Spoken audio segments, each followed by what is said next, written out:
네, 여러분 반갑습니다. 이렇게 스페셜한 특별한 강의에 초대돼서 정말 영광이고요. 오늘 아주 재미있는 이야기로 여러분을 즐겁게 또 한편으로는 또 많은 생각을 할 수 있게 그런 시간을 만들어 보도록 하겠습니다. 오늘 제가 준비한 엑스캠퍼스 강의는요, 포노 사피엔스, 신인류로 내 마음의 표준을 바꿔라, 이런 주제를 담아왔습니다. 사실 지금 되게 어려운 순간입니다. 4차 산업혁명. 혁명 때마다 인류의 삶이 정말 많이 바뀌었거든요. 1차 산업혁명 생각해 보세요. 대한민국은 그때 조선이라는 나라가 망했습니다. 2차 산업혁명 때는요, 전 세계에 막 전쟁이 일어나고 도시화 물결이 일어나고 인구가 폭발하고요. 3차 산업혁명, 정보화 혁명이 일어나면서 그동안에 갖고 있던 모든 상식이 또 바뀌는 현상이 일어났죠. 4차 산업혁명, 그러니 이것도 힘들 것 같은데요. 인공지능, 로봇, 자율주행차 아직 나오진 않았지만 미래가 바뀔 건 분명해 보입니다. 우리가 어떤 미래를 준비해야 될까요? 내 마음의 근본적인 변화, 우리 사회의 근본적인 변화, 어떤 게 필요할까요? 오늘 그 이야기를 준비해왔습니다. 자, 그럼 원인부터 보죠. 이 디지털 혁명의 원인은요, 바로 새로운 인류, 포노 사피엔스의 탄생 때문입니다. 2007년 아이폰이 나오고 불과 13년 만에요, 전 세계 50억 인구가 바로 이 요물단지 스마트폰을 씁니다. 대한민국은 인구의 95%. 그럼 이거 잘 쓰는 사람이 맞아요, 표준 인류입니다. 포노 사피엔스. 라틴어로는 포노가 폰이고요, 사피엔스는 슬기롭다는 현생 인류 호모 사피엔스의 약자입니다. 그러니까 스마트폰을 슬기롭게 쓴 인류, 이게 포노 사피엔스죠. 그리고 이게 이제 표준이라는 겁니다. 이미 세계 경제는 그렇게 얘기하고 있어요. 2020년 1월 1일 세계 10대 기업 한번 보세요. 시가총액 기준 애플, MS, 구글, 아마존, 페이스북, 알리바바, 텐센트. 저게 전부 다 포노 사피엔스가 표준인 기업들입니다. 소위 이 문명을 창조한 기업들이죠. 그럼 자본은요? 맞아요. 앞으로의 미래 성장 기대치는 포노 사피엔스 관련 기업에 있다. 그러니 우리 마음도 표준을 바꾸라는 얘기죠. 심지어는 이게 코로나 전입니다. 코로나가 발생하기 전에 6,876조의 자본이 7개에 투자됐어요. 대한민국은 1년 동안 2.5%의 이 증시 신장률이 있었습니다. 왜 그럴까요? 표준이 달라서. 우리는 다 뭐로 막죠? 규제로 다 막아요. 안 돼. 새로운 문명의 선택은 사실 막을 수가 없죠. 코로나가 발생하면 저 기업들은 더 많은 기회가 생길 게 눈에 보이시죠? 보세요. 딱 4개월 만에 900조라는 어마어마한 돈이 저기 또 몰렸습니다. 7,778조. 이게 인류를 바꾸는 거대한 힘이 됩니다. 7,778조가 택시, 호텔, 금융, 방송, 유통 전부를 바꿔버리죠. 우버 안 쓰는 나라 이제 세계 5나라. 한국, 일본, 이태리, 스페인, 독일. 맞아요. 인권도 중요하고 민주주의도 발전하고 기존 사회를 보호하려는 그런 나라들이죠. 그런데 세계 45억 인구는 다른 선택을 해버렸다는 겁니다. 에어비앤비가 호텔을 바꾸고 알리페이, 위챗페이가 금융을 바꾸고요. 방송을 넷플릭스와 유튜브가 바꿉니다. 그럼 우리 지금 배우고 있는 건 뭐죠? 와우. 어떤 걸 배워야 될까요? 신문명의 표준을 배워야 됩니다. 작년 대한민국을 울렸던 큰 사건 중에 하나가 바로 배달의 민족이 독일계 DH에 매각된 거죠. 그래서 배신의 민족이다, 독일 민족이다, 게르만 민족이다, 말이 많았어요. 그런데 아무도 저 4조 8천억이라는 가격에는 별 신경을 안 쓰더라고요. 여러분, 대한항공 시가총액이 1조 9천억, 남양유업이 4천억입니다. 남양유업 12개의 가격이 배달의 민족이었어요. 이유는요, 너무 많이 시켜먹어요. 작년에 시켜먹은 금액만 8조 5천억, 전 음식 배달 시장 16조. 무슨 얘기냐? 새로운 세대가요, 폰을 들고요, 음식을 먹는 식문화 자체 표준을 바꾸는 겁니다. 그리고 그걸 리더십을 가진 플랫폼이 4조 8천억의 가치를 갖게 된 거죠. 여러분, 이 현상이요, 바로 문명의 교체 현상입니다. 인류는 이미 디지털 플랫폼으로 생활 공간을 옮겼습니다. 이 자크 아탈리라는 프랑스의 유명한 미래학자는요, 음악 소비 변화를 보면 미래 소비 변화를 예측할 수 있다 그랬는데요. 여러분, 음악 듣고 싶다 그럼 벌써 어떻게 되세요? 저절로 손이 올라옵니다. 폰이. 그리고 열리죠. 디지털 플랫폼에 접속합니다. 마치 뇌가 하나로 연결된 것처럼. 그래서 제가 이걸 인공장기로 불러요. 그리고 누르면요, 음악이 나와요. 그냥 오는 건 아니고 스트리밍, 배달돼서 오죠. 그럼 이게 앞으로 모든 소비의 표준이 된다. 내가 뭘 먹고 싶어, 폰이 열리고 디지털 플랫폼에 접속해서 주문하면 배달로 나한테 온다. 그죠? 여러분, 그럼 앞으로 거의 모든 인류의 삶에 대한 디자인은 디지털 플랫폼을 기반으로 해야 돼요. 이래서 디지털 플랫폼을 상식처럼 알아야 되는 겁니다. 빅데이터, 디지털 플랫폼에는 인간의 욕망의 흔적이 남죠. 그걸 분석하면 사람의 마음을 읽어요. 그럼 당연히 유리하겠죠. 그래서 빅데이터가 어느 특정한 엔지니어가 해야 되는 게 아니라 맞아요. 모두가 알아야 돼요. AI, 그걸 분석한 다음 요소비자는 요걸 좋아하네, 저걸 좋아하네, 다 알아서 지가 프로그램이 싹 수를 읽어서 제공을 해줍니다. 이것도 필요하겠죠. 실제로 마이크로소프트의 나델라 CEO는요, 2020년도 CES 기조연설에서 이렇게 얘기합니다. 유통업계에 적용해봤더니 딱 6개월 만에 14%의 영업이익 증가가 일어나더라. 그럼 이거 적용했더니 앞으로 우리는 알아야 됩니다. 특히 여러분과 같은 학생 세대는요, 이게 이제 인류의 기본이에요.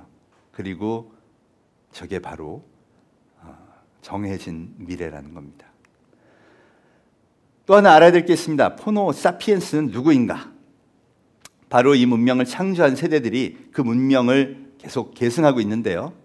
앞서 말씀드렸던 세계 5대 플랫폼, 마이크로소프트, 애플, 구글, 아마존, 페이스북, 이런 기업의 창시자들이 이 문명의 축을 건설했고요. 이제는 그게 리더십을 갖고 전 세계 문명의 트렌드를 바꾸고 있습니다. 우리나라에도 있죠. 다행이에요, 참.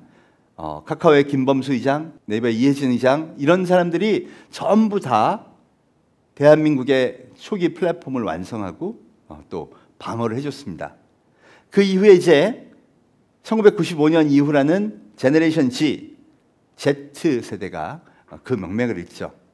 여기 이 학생들은 어떻게 학습을 하느냐? 요 비탈릭 부테인이라는 친구는 암호화폐 이더리움 개발자입니다. 스스로 나는 수학이 너무 좋아, 코딩이 너무 좋아. 고등학교 때 거기 빠집니다. 그리고 MIT, 스탠포드, 무크 강의 다 듣고요.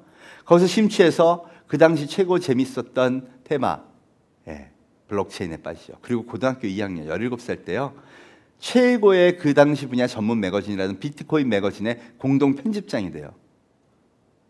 만약 고등학교 표준교육을 받았다면 갈 수 없는 길이었겠죠. 근데 거기 갑니다. 그 옆에 있는 김태훈, 울산과기대 물리학과에 입학했어요. 근데 코딩에 빠졌대요. 그럼 온라인, 오프라인으로 열심히 커뮤니티, SNS 이런 걸 통해서 공부를 합니다. 오픈소스 같고요. 대학교 4학년 때 무슨 일이 터졌냐? 알파고가 2세대로 이긴 사건이 벌어집니다.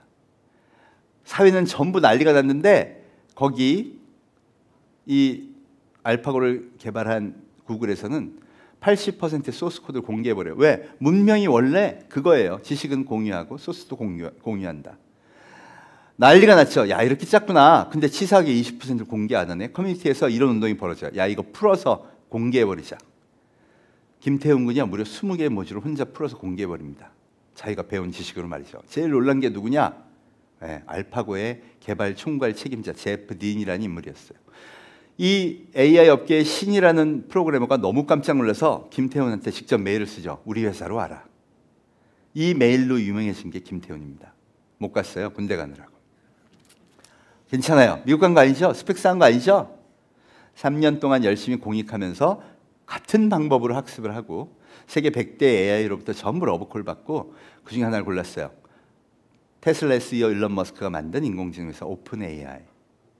오로지 인류의 공영을 위해서만 인공지능을 개발한다. 그게 마음에 들어서 갔대요. 그래서 연봉은 별로 안 받고 간 줄 알았어요. 33만 불. 여러분 26살 대졸 초봉 3억 8천만 원 받고 갔습니다. 어떤 기업도 줄 수가 없어요. 왜? 그걸 주는 순간 조직이 붕괴돼. 어느 기업만 줄까요? 7,778조를 가진 자. 어느 시기에만 줄 수 있을까요? 오로지 혁명기. 이래서 데이터는요, 명백하게 문명교체 혁명기라고 얘기한다는 겁니다. 우리가 이제 이 길들을 걸어가야 됩니다. 이 문명을 창조한 세대가 그 유명한 MZ세대, 밀레니얼, 그리고 제너레이션 G입니다. 1980년 이후 태생이라는 밀레니얼 세대는요, 어릴 때 적어도 인터넷을 경험한 사람이에요. 그래서 근본적으로 그 문명에 대한 이해가 높습니다. 그래서 그 문명을 창조할 힘을 갖고 있죠. G세대는요, 1995년 이후 태생. 예, 지금의 대학생이 다 여기에 해당되죠. 이 세대가 왜 중요하냐? 어렸을 때 스마트폰이 있었어요. 그러니까 그 스마트폰 문명이 뼛속까지 녹아있는 겁니다. 생각하지 않아도 그냥 아이디어가 막 솟아오르는 거죠. 그래서 새로운 비즈니스 모델을 마구 창조해낼 수 있게 되는 거예요. 이들을 잘 배워야 됩니다. 이번 코로나19 사태를 겪으면서요, 우리는 두 문명을 비교해 보게 됐죠. 지금 대한민국의 대표 세대는 55세입니다. 이번 국회의원 선거 당선자 평균 연령이 54.9세거든요. 그러니까 이들이 법을 정하고 제도를 정하고 규율을 만들죠. 그 표준 문명하고 제가 지금까지 설명한 포노사피엔스 문명이 코로나를 겪으면서 어떻게 대응했는지를 한번 비교해 봤습니다. 사실 지금 현재 과거 문명에 머물던 기업들이 코로나 이후 디지털 트랜스포메이션과 코로나 쇼크로 인해서 전부 파산에 이르고 있습니다. 그래서 야, 뭔가 바꿔야 돼. 이런 이 요구가 굉장히 강렬하죠. 그럼 우리 코로나 대응 체계를 한번 비교해 볼까요? 왜 어려움을 겪고 있는지. 여러분, 저 왼쪽이 대한민국 표준입니다. 확진자가 발생한 확진자 동선이 나오면요, 보도자료 형식으로 내요. 디지털 플랫폼은 갖췄냐고요? 그럼요. 저 파일이 온라인에 들어있습니다. 그런데 보려면 찾아봐야 돼요. 그죠? 이걸 본 26살 이동현 대학생이요. 포노사피엔스가 야, 이걸로 어떻게 알아? 나 오늘 강남역 갈 건데 확진자 거기 있는 게 궁금하잖아요. 그러니까 이렇게 개발해요. 들어가자마자 목적지를 넣으셔. 강남역. 그러면 딱 지도가 떠서요, 확진자가 어딘지 맵 위에 마크가 쫙 표시됩니다. 좋죠? 여러분, 이걸 이틀 만에 개발했어요. 포노사피엔스니까. 어떻게 이틀 만에 개발할 생각을 했을까요? 자기가 그렇게 배웠잖아요. 오픈소스 갔다가 내가 필요한 것만 바꾸면 되겠구나. 저기도 데이터는 다 있으니까. 여러분, 내용은 똑같습니다. 긁어다 올리면 끝나겠구나. 그러니까 이틀 동안 고생하면 되겠네. 그 마음이 더 갸륵합니다. 돈도 안 되는 걸 왜 했을까요? 자기도 그렇게 배웠으니까. 돈도 안 되는데 나한테 코딩을 가르쳐준 사람들 덕분에 배우고 능력을 갖췄으니까. 이 문명이 앞으로 더 선택받고 발전하지 않을까요? 여러분, 우리는 어쩌면 이제 저 문명을 밀어내야 하는 때가 된 것 같습니다. 이번에 마스크 줄 선 거 보셨죠? 처음에 진짜 고생했어요. 생명을 걸고 저기 줄 섰어요. 감염 위험도 있는데. 그래서 정부에서 회의를 합니다. 정부 강요회의가 끝나고 대책을 찾아봐 그랬더니 실국장, 대한민국 대표 나이가 전가의 보도를 꺼내죠. 늘 하던 거. 요일제, 오부제. 이러면 줄 안 쓰잖아. 대만은 다르게 대응했습니다. 이분이요, 오드리 탕이라는 39살 해커 출신의 대만 과기부 장관이에요.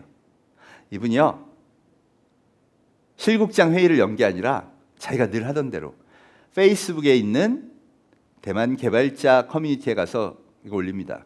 야, 얘들아, 마스크 줄 안 서게 하라는데 아이디어 없니? 그랬더니 한 친구가 나 앱 있는데 너 약국 위치 데이터하고 마스크 개수 데이터만 보내. 그럼 내가 해결해 줄게. 여러분, 그리고 딱 3일 만에 대만 정부 마스크뱀이 나옵니다. 사람들 줄 안 서도 됐죠. 왜? 어디 재고가 얼만큼 있는지 보고 가면 되니까. 그리고 딱 일주일 후에 이거 차라리 온라인 판매하고 연결하자. 다 온라인으로 주문받았어요. 전 세계에서 유일하게 중국과 국경을 맺고 있으면서도 막아낸 나라 중에 하나가 이 문명의 표준이 이렇게 다릅니다. 그뿐인가요? 소상공인 대출 대란. 저것도 뉴스거리였어요. 저분들요, 줄 8시간 쓰신 겁니다. 그 엄청난 서류, 우리나라 인감증명이니 뭐니 다 디지털 돼 있는데 표준을 안 바꾸니까 그거 들고서. 네. 그런데 스위스에서 여러분, 모바일로 신청하실 분은 모바일로 신청하세요. 당신의 금융 데이터를 인공지능이 심사해서 바로 쏴드립니다. 신청자의 80%가 20분 만에 받았습니다. 여러분, 생각해보면 나의 금융 데이터 인공지능이 확인하면 신용상태 금방 평가하겠죠? 우린 그걸 뭐라 그래요? 무섭대요. 네. 이 표준의 차이, 과연 어느 문명이 앞으로 이 반복되는 코로나에서 선택받을까요? 교육도 마찬가지입니다. 이번에 학교 선생님들 진짜 고생하셨어요. 중고등학교, 대학교 다 안 해봤잖아요. 근데 이 새로운 걸 해봐야 돼요. 그런데 수요자인 중고생들은 어떤 강의를 듣죠? 여러분, 일타 강사라고 아시죠? 30만 명이 수강을 해요. 전국에서 제일 잘 가르치는 사람. 왜 그 수업을 듣냐? 그거 들으면 진짜 성적이 올라가거든. 옛날에는 학교 가서 선생님 강의를 들으면 그건 학교에서 듣는 거니까 좀 다르지 그랬어요. 근데 이번에는요, 똑같이 선생님이 TV에 나오네. 우리 담임 선생님이 일타 강사하고 비교가 되겠죠? 그걸 부모님하고 같이 봅니다. 무슨 생각이 들었을까요? 내 학교의 존재의 이유가 오로지 수능 성적을 올리는 거라면 과연 공교육이 필요할까? 여러분, 그럼 붕괴가 됩니다. 이 모든 게 강제로 시작된 거예요. 왜 선생님들은 온라인 강의를 못할까요? 왜 선생님들은 여전히 수십 년이 지났는데 분명히 검색하고 커뮤니티에 얹어서 새로운 코딩도 배우고 IoT도 배우고 새로운 빅데이터 분석도 배우고 할 수 있는데 왜 그건 안 시킬까요? 내가 그렇게 배워왔으니까. 선생님의 선발 기준도 오직 시험이니까. 애들한테도 시험만 잘 보면 인생이 풀린다고 가르치는 거예요. 그런데 그런 직업이 다 없어졌네. 이미 새로운 교육이 등장했습니다. 프랑스의 IT 학교 에콜 40인요, 수업도 교사도 없어요. 스테이지 1, 마치 게임을 깨듯 이 프로그램을 완성하세요. 그럼 이렇게 4-5명 팀 만들어주고요, 그거 도전하는 거예요. 전공이 IT인 사람은 입학 자격도 없습니다. 뭐 어떻게 할까요?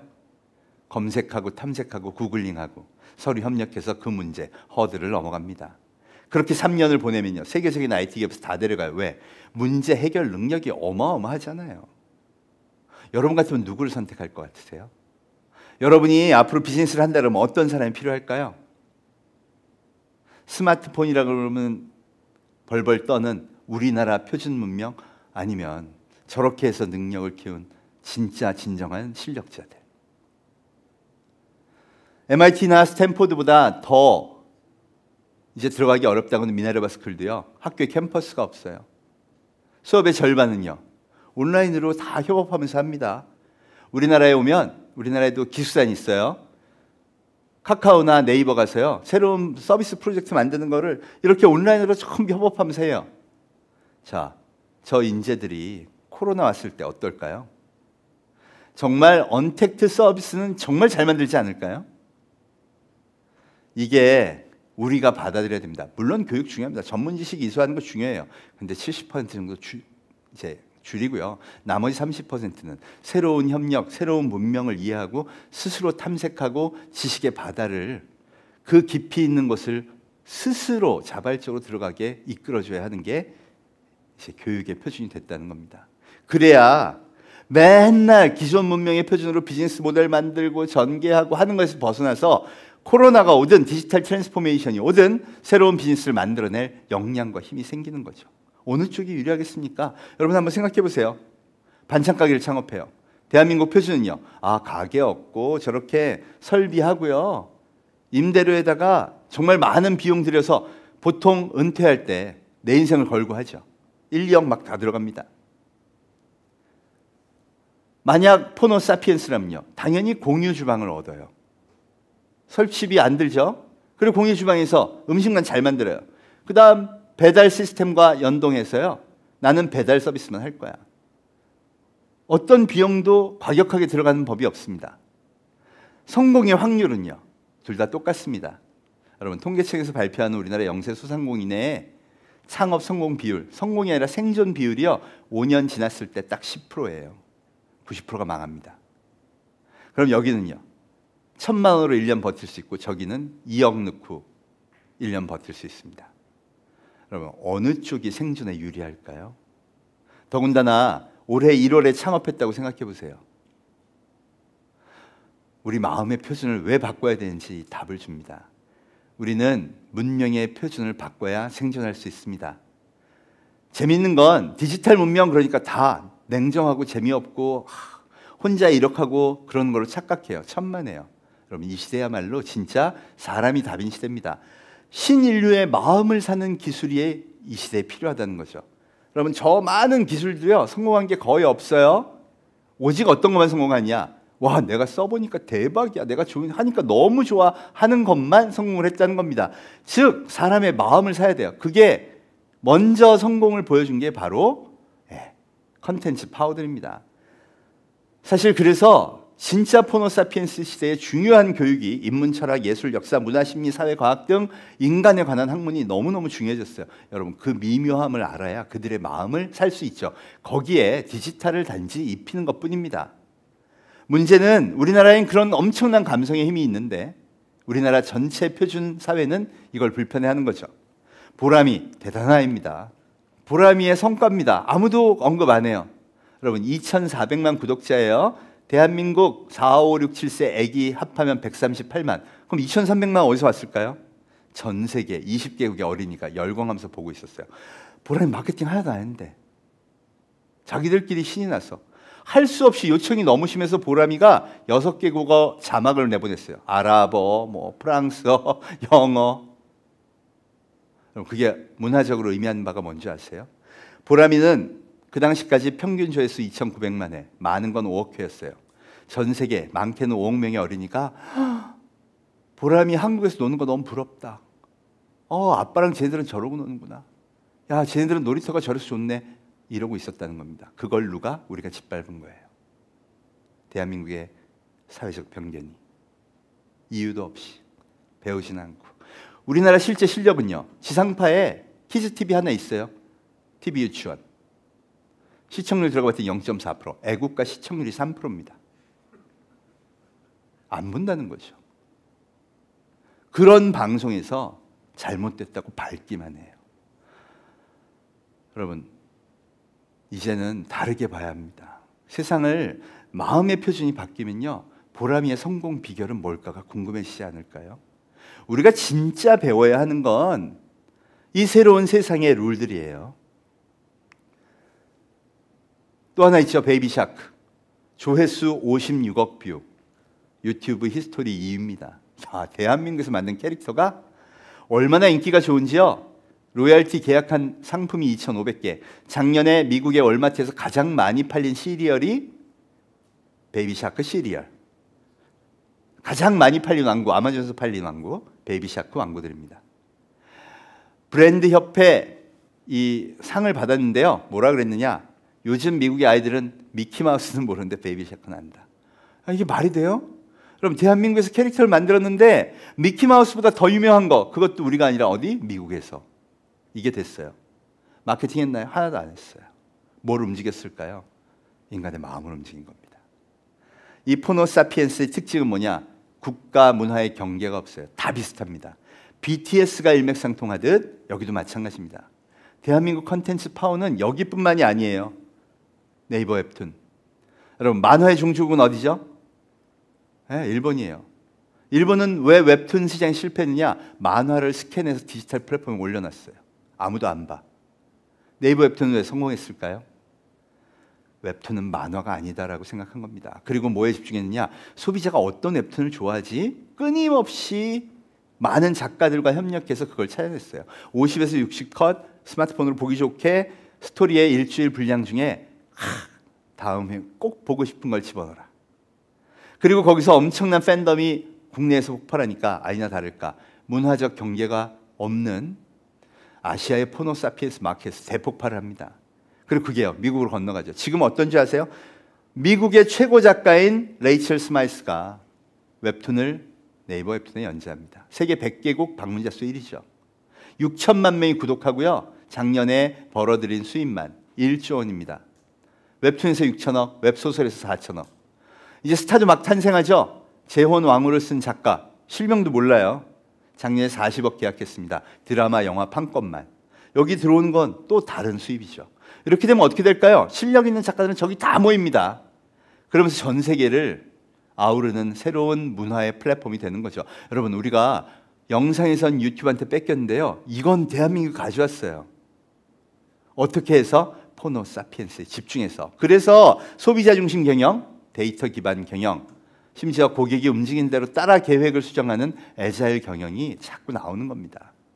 이제 고객이 왕인 시대예요. 그 시장이 제조까지 번졌어요. 소위 미디어 커머스라는 게 생겼죠.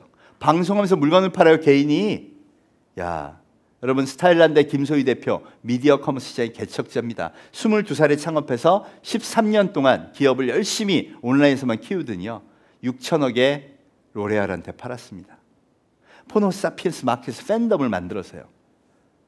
AHC 이 마스크팩 하나로 3조 4천억 기업, JM솔루션도 마스크팩 하나로. 이분은요 용산 전자상가에서 비디오 게임 유통하시던 분이에요. 그분이 아이디어를 내서 여러분 2019년 저거 상품 팔더니 포브스가 선정한 대한민국 100대 부자 30위에 올랐습니다. 개천에서 용 안 난다면서요? 나네요. 가재붕어 안 해도 될 것 같습니다. 여러분, 새로운 문명이 열렸어요. 닥터 자르트 보십시오. 저분도요 비비크림이라는 아이디어 하나로 야, 메디카라고 화장품은 어떻게 엮을까? 그리고 미국에서 엄청난 팬덤을 일으켜 2조 기업 SD로드에 2조에 매각했습니다. 무신사 36살 조만호 대표가 만든 회사죠. 여러분, 무신사가 입은 통영고등학교 3학년 때 프리첼 거기다 만든 동호회 사이트 이름이에요. 무지하게 신발 사진이 많은 곳. 신발 사진 교환하자고 모인 모임에서 야, 그러지 말고 이제 물건도 거래하자. 2조 2천억 밸류가 된 이유는요 배달의 민족하고 똑같습니다. 저기서 너무 많이 사요. 작년 거래 금액만 9천억. 뭘 한 걸까요? 팬덤을 만든 겁니다. 여기서 사면 믿을만해. 여기서 하면 너무 멋있어. 이걸 만들어내는 거죠. 누구한테? 포노사피엔스한테 어필을 해서요. 결국 그 마음을 사는 기술이 그래서 필요한 거고 그걸 저는 팬덤이라고 부릅니다. 포노사피엔스의 마음을 사서 팬덤을 일으키는 거. 이거 전부 다 뭐에 의해서 결정된다? 오로지 실력이에요. 여러분, 네이버 웹툰에 이제 웹툰 작가 되게 저 만화가 되겠어요. 옛날에 그러면요. 아, 그래? 허영만, 이현세 거기 화실 가서 10년 동안 밑그림 그려. 왜? 출판하는 게 그 길밖에 없으니까. 권력이 시스템을 갖고 있으니까. 아부하지 않으면 성공하기 어렵다. 아니요. 그냥 웹툰에 올리면 됩니다. 아무도 안 봐. 그럼 넌 실력이 없는 거야. 많이 보면요. 실력이 있는 거죠. 이제 그래서 내 마음의 표준을 바꿔야 한다고 얘기하는 겁니다. 세상을 바라보는 시야를 바꿔야죠. 대한민국의 미래도 여기 달려 있습니다. 여러분, 삼성 보십시오. 세계적인 기술 기업이 됐어요. 제조업에서는 진짜 짱입니다. 뭐 스마트폰을 접어버리기도 하고요. 네. 반도체 메모리는요 엄청난 기술을 갖고 있어요. 그런데 애플은 뭘 갖고 있죠? 제조 기술로 보면요 아무것도 없어요. 재무제표도요 뭐 큰 차이 안 나요. 그런데 시가총액, 미래의 기대치를 한번 보세요. 5배 차이, 1578조 대 323조. 이게 무슨 일이에요? 우리의 지금 문명의 표준을 이해하기 어렵죠. 세계 최고 기술을 가졌는데 딱 차이가 뭘까요? 팬덤입니다. 2억 5천만이요. 죽어도 애플. 우리는 왜 팬덤을 만드는 힘이 없을까? 여러분, 제가 그 세대지만 대한민국의 우리 세대는 이 대한민국 대표 세대는 한 번도 소비자가 왕이고 그들의 팬덤을 만들어야 성공한다고 배운 적이 없습니다. 뭐만 하라고요? 미국을 따라 일본을 따라 기술이 최고만 되면 돼. 이렇게 배웠고 그렇게 실천했어요. 우리나라 어느 대기업에도 고객이 왕이고 그걸 잘해줘야 된다? 그렇게 만들어내는 조직이 없습니다. 배운 적이 없으니까요. 그런데 여기 그 가치가 있어요. 말하자면 우리는 성장에 필요한 많은 기술과 리소스를 다 가지고 있지만 소비자를 팬덤으로 만들어야 한다는 그거 하나가 지금 비어있는 거죠. 그걸 열광하는 세대가 바로 지금의 40세 이하인 MZ세대입니다. 여기를 잡으려면 내 마음의 표준을 바꿔야겠죠. 여러분이 그 주역입니다. 그 팬덤을 마음껏 창조하면서 대한민국의 미래를 만들어 가라는 거죠. 사실 대한민국의 미래는요 데이터상으로 보면 굉장히 밝습니다. 여러분, 55세 입법부 평균 나이, 그분들이 태어난 해가 1966년인데요 1966년 1인당 국민소득을 봤더니 110불이더라고요. 아프리카 우간다하고 똑같았습니다. 그 당시에. 그러니까 사실 지금의 대한민국 대표 세대들은 어린 시절을 아프리카 우간다에서 보낸 거예요. 아, 그러니까 제가 그런 이유가 있네요. 자꾸 산에 가고 싶고 봄이면 나물 캐러 가고 싶고 그 이유가 다 맞아요. 어린 시절 우리는 산과 벌판에서 살았죠. 놀라운 건 뭐냐? 이분들이요 놀랍게 불과 50년 만에 세계 제조 강국 5위를 만들었고요. 못 만드는 게 없습니다. 그리고 3만 불 시대를 열었죠. 현대 인류 100년 사이에 아프리카 우간다에서 출발해서 이런 기적을 만든 건 대한민국이 유일합니다. 그 얘기는 지금의 기성세대는요, 기적을 만드는 도전을 현실로 만들면서 살아온 겁니다. 그리고 그 DNA가 어떨까요? 와, 새로운 거 오기만 해봐, 내가 다 해결할게, 이러고 있는 거예요. 문제는요, 룰을 못 바꾸고 있는 겁니다. 시장의 룰이 바뀌었는데, 문명의 축이 바뀌었는데, 그 표준이 바뀌었는데 말이죠. 이제 모든 거래는 디지털 플랫폼에서 일어나고요, 모든 소비는 팬덤에 의해서 벌어지고 있대요. 그 새로운 룰을 적용하기만 하면요, 이들이 리드하고요, 여러분들이 마음껏 뛰어놀 수 있게 해주면요, 대한민국 미래 밝을지 않을까요? 이미 컨텐츠 산업 보세요.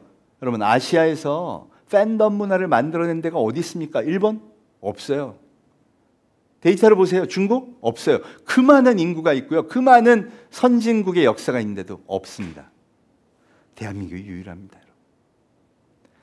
데이터는 명확하게 얘기하고 있어요. 대한민국이 너무나 희망적이라고 말이죠. 더군다나 우리는 세계 유례없는 제조 탑5에 들어있고요, 그 디테일한 기술이 있는 데다가 와우, 팬덤까지 있어요. 이거 두 개 합하면 어떨까요? 이미 화장품 산업에서 아까 다 보여드렸죠. 이게 미디어 커머스가 잘 되는 나라는요, 전 세계적인 팬덤 파워가 있어야 돼요. 우리나라가 아시아의 한류, 미국에도 그렇고 문명의 소위 말하는 엄청난 팬덤을 이미 확보했다는 뜻입니다.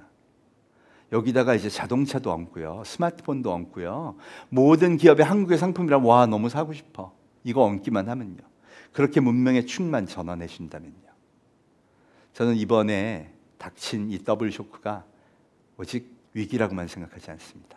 절호의 기회가 될 수도 있다는 것이죠. 그 문명의 멋진 새 장을 우리 자라나는 여러분, 바로 이 G세대가 주인공이 돼서 열어주시고요, 대한민국을 더 멋진 나라로 만들어주시기를 부탁드리고 또 열심히 응원하겠습니다. 여러분 감사합니다.